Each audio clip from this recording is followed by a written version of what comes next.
Ladies and gentlemen, Joel and Ethan Coen.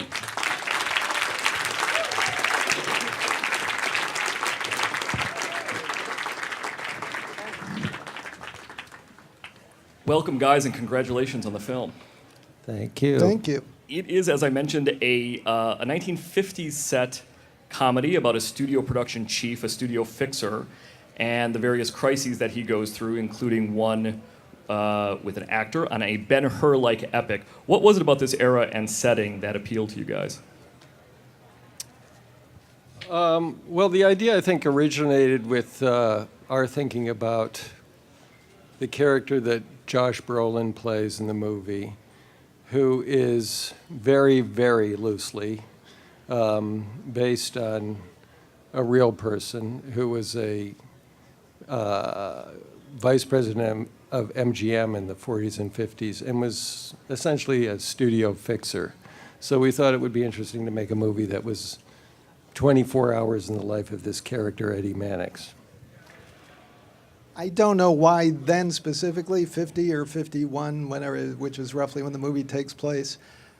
Well, actually, I do know why. Because the plot involves a particularly overblown Sandal movie, a biblical epic that the studio is making, and that's kind of the heyday of that kind of decadent Hollywood movie. It also seems like the perfect nexus in time of when Hollywood was trying to keep all of its sort of dirty secrets or semi-dirty secrets under wraps, but kind of couldn't at the same time because there was lots of competition, whether from television or there was more gossip magazines or things like that. But it wasn't like the 30s and 40s. It was a different time, wasn't it? Well, that's probably true. It was probably the end of you're right, the end of the era when they could sort of keep the lid on things. But in the early 50s, when this movie took place, they were still managing to do that. And right, that's part of what the movie's about. Do you guys do a lot of research into that era, or do you just know it? Were you just kind of aware of certain stories, apocryphal or not, that would fit in? No research. Yeah, we just kind of cherry-picked, not even cherry-picked, we made use of what we know just from, being interested in the movie business. No research per se. The real person, Eddie Mannix, whose name Josh Brolin shares, is actually, in fact, nothing like our character, except that, as Joel said, his job was sort of that job description. But no, we generally don't do research. It's just whatever happens to be rattling around in our heads. Although there was a certain amount of, I don't know if you call it research, but sort of R&D in terms of some of the production numbers that we did in the movie, which were meant to not even recall, but sort of stand in for or be almost feel like lost examples of those kinds of numbers that were done in movies at that time. So there's a number, we shot in the big Esther Williams pool that still exists at Sony, where they shot all the Esther Williams movies in those sort of big water extravaganzas. Most of them choreographed by Busby Berkeley were done. And there's a tap dancing number, musical number, in the movie that's a little bit reminiscent of something that Gene Kelly might have done in the movie, that Channing Tatum does. Yeah, so also that kind of thing. We looked at a lot of that stuff. Right, and for more like narrow technical reasons, we looked at a lot of the stuff, like the Ben-Hur battle scene, that's stuff that we shot in tanks, exterior stuff that we shot in tanks, a lot of process stuff, but not, again, more for figuring out what we could do and how things would look. Yeah, a lot of this was a strange exercise in sort of reverse engineering things from a technical point of view that, aren't done anymore. And we were using new technology to essentially recreate, or partially they were done with new technology, to recreate things and effects that were done a long time ago in a different way. There are a lot of examples, but the Esther Williams stuff, we looked at that and we figured, you don't know how they did that, and you don't quite know why anyone would want to now. Nevertheless, it's interesting. Yeah. You guys have done so many things over the course of your career, you were able to do some new things on this film, like those production numbers. Was that a thrill? Give you guys a kick to be able to do something like that?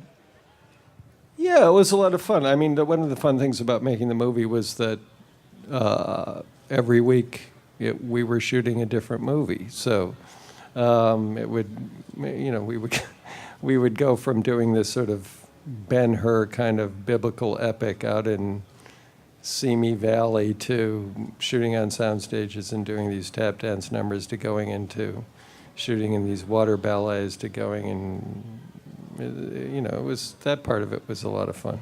It's kind of fantastic. It won't mean anything to the audience now, but there's a scene with Alden Ehrenreich and Ralph Fiennes for which we built, I'm sure, the biggest pink set in Hollywood history. We'll take a look at that scene actually in a little bit. That's a very funny scene. This is the scene with Channing Tatum, I believe, right? With the dance sequence. Okay, well, he's about to start dancing. From a writing point of view, guys, obviously all of your films have got some humor in them, but something that like this, sort of along the lines of Intolerable Cruelty or Big Lebowski, is there a different process that you have to writing comedies, outright comedies like this, rather than things like No Country for Old Men or Inside Llewyn Davis?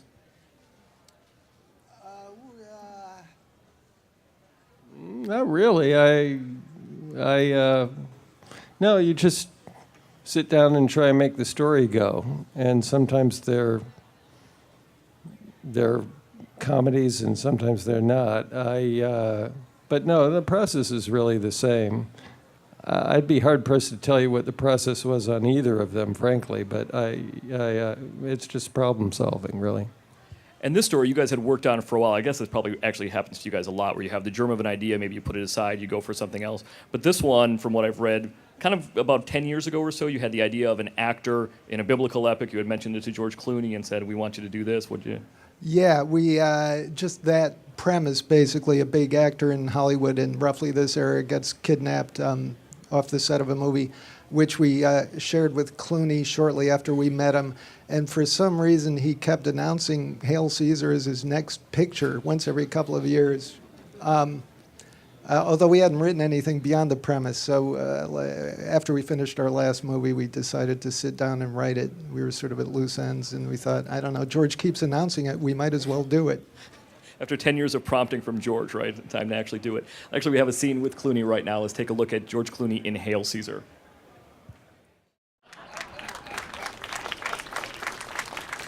This is your fourth film with Clooney, right? He is so funny in all of them. What's your relationship with him like? I would imagine that when you guys call, he probably like breathes out a sigh of relief, like finally I get to be silly again. Well, we always asked George to play an idiot. And after we did Burn After Reading on the last day of the show, he said, all right, boys, I've played my last idiot. And then we sent him this script, and he decided to come back for one more. So, no, he's very game, and we always have a lot of fun with George. You're laughing, Ethan. Was there something you wanted to say? Was there an anecdote? Because I feel like George Clooney is such a smart actor, and we all know, such a smart man. We all know that. I actually think that to play really dumb, you actually have to be really smart. You do. Absolutely. Yeah. Right. Yes. Yeah. And right, you have to not have a certain kind of vanity, which George is, blissfully free of any kind of. Actually, he plays a movie star in this, but he's very free of any kind of movie star vanity, and he's happy to whimper and snivel, as you saw. Let's take another look at a clip from Hail Caesar. This time, one with Scarlett Johansson. Her little mental calculation there is just, yeah, pretty sure. That's Josh Brolin, of course, there as well, who's fantastic. With your actors, Josh and Scarlett have worked with you guys as well before. Are there actors that maybe you'll meet them or you know of them and you'll say, you know what, they would be great for not this project but the next one? You kind of have people in mind for subsequent projects as things go along? Yeah, sometimes we tend to write a lot for specific actors, it's true, or the other way it works frequently is that we'll work with someone on a specific movie in a specific part and have a lot of fun with them, and then just start thinking about what else might be fun to see them play. So that can be the sort of beginning of a new project, or we're working on another project, and we end up writing for that actor again. So we do tend to work over and over again with the same people. What about on the project itself? Have you ever had a moment where you've been filming or maybe during rehearsal and you say, wow, this person is really great, let's write another few scenes with that character, or are they pretty much locked in by the time you're at that point?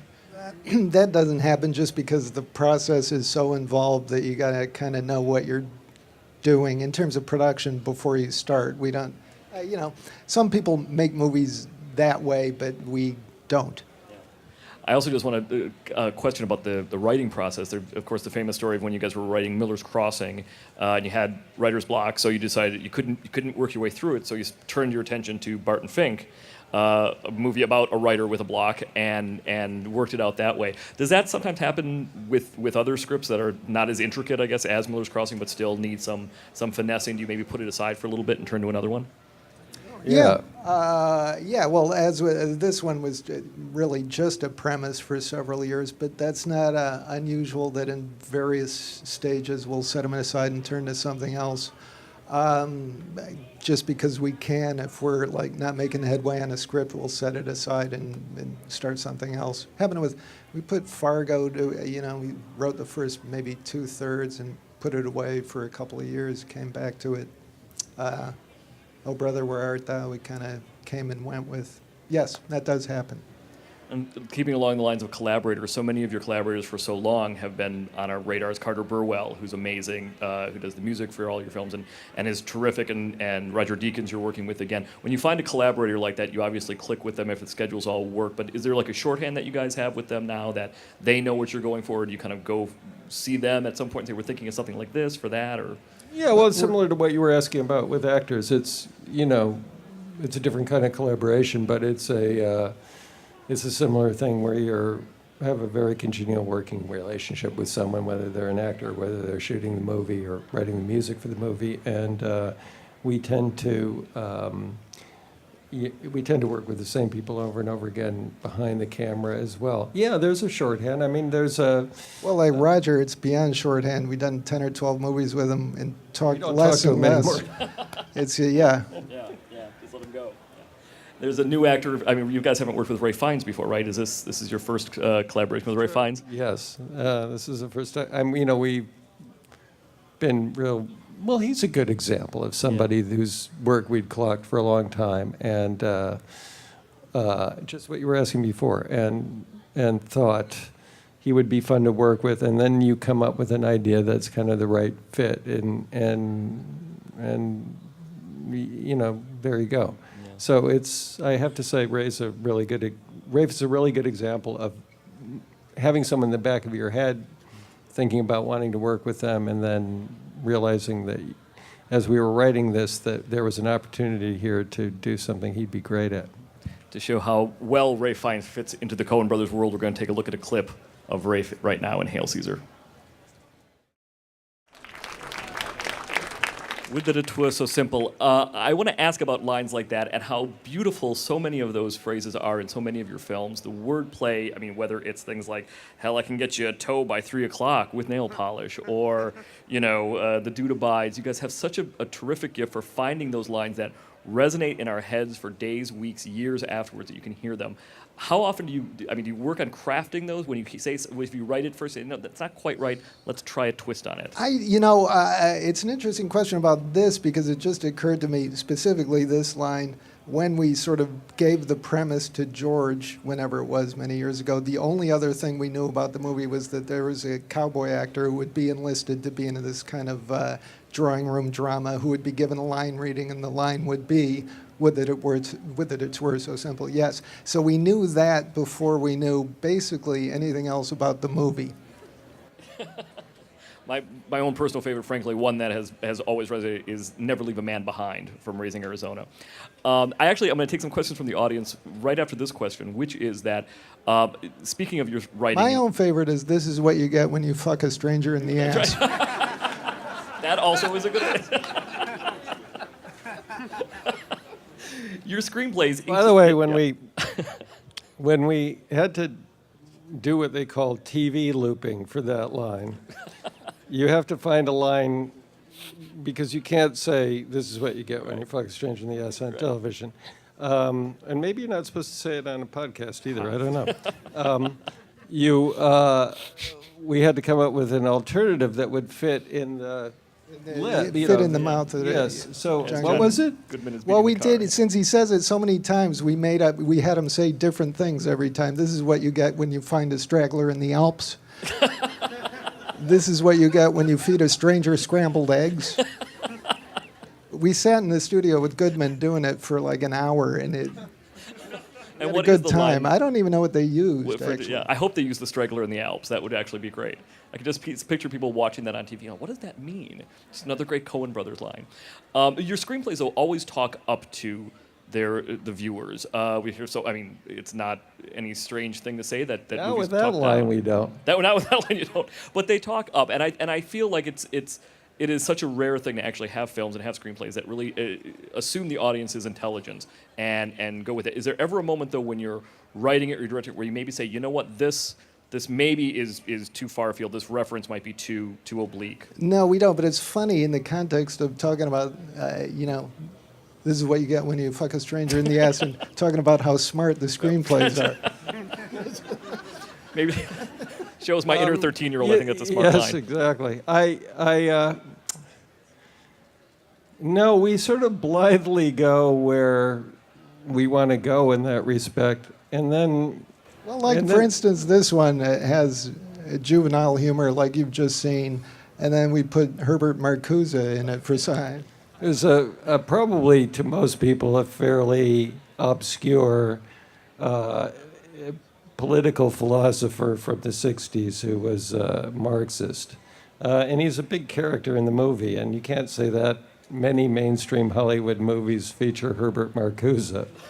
We were thinking maybe if the studio did research screenings for the movie, the cards would be, we want more Herbert Marcuse. Herbert Marcuse. Let's take any questions here. We'll start on the left-hand side or in the front. Anyone? Hey guys, all right. You both obviously work as a team a lot of the time, so I have two questions. One is, what is the best kind of workflow with you guys? Since obviously there's like maybe if there's a disagreement, how do you guys settle that out? If there's something like you both really agree on, what's the best way of getting there? And second is, what's one project you guys have really, really wanted to do but you haven't been able to do yet?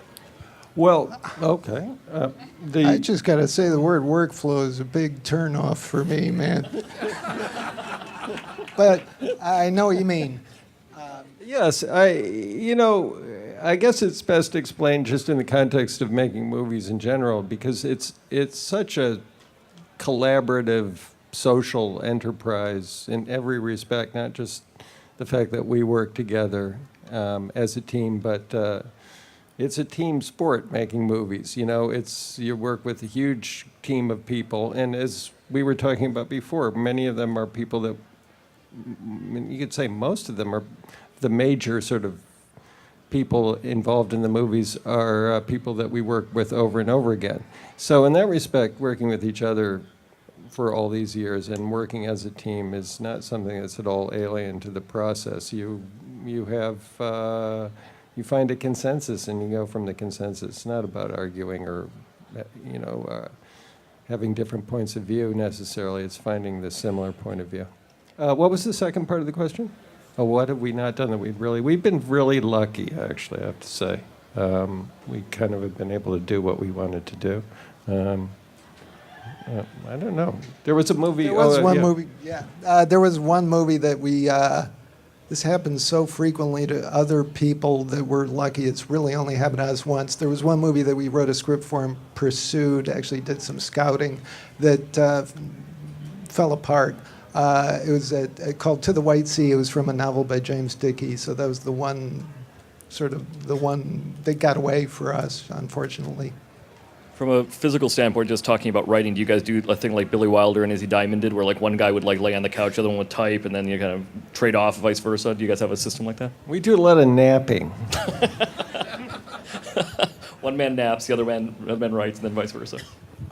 Which one of your films are you most like proud of? Like, is there one that stands out, like out of the other ones to you, or? You'd think there might be. I think we both don't look at them again and try. You know, you think about them for so long, each one for a year, more than a year, writing it and then making it and cutting it and whatever. And when it's done, frankly, I'm happy to not have to think about it anymore, and I basically don't. So I don't really compare them. I remember, you know, production experiences of some of them as being fun and others being harder, but the finished movie itself, you know, is... Probably in terms of the one you're most proud of, where pretty much is probably justifiably, you know, the first one's probably the hardest one to get done, you know, if you're just starting out and you want to make movies and you manage to make that first movie, it's a bigger hurdle to get over than most of them are, but yeah.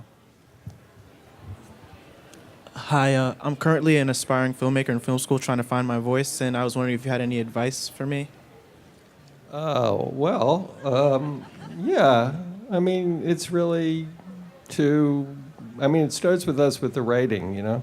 So it's the more you write, the more you kind of know what's going or what you want to have go on when you get on a set and start making the movie, and the more power you have because you own the material. So that would be my advice. But it's a hard question. It's like legitimately what people want to know. How do I get started? How do you get going? And it's just impossible to answer because it happens differently for everybody who's done it, or you know.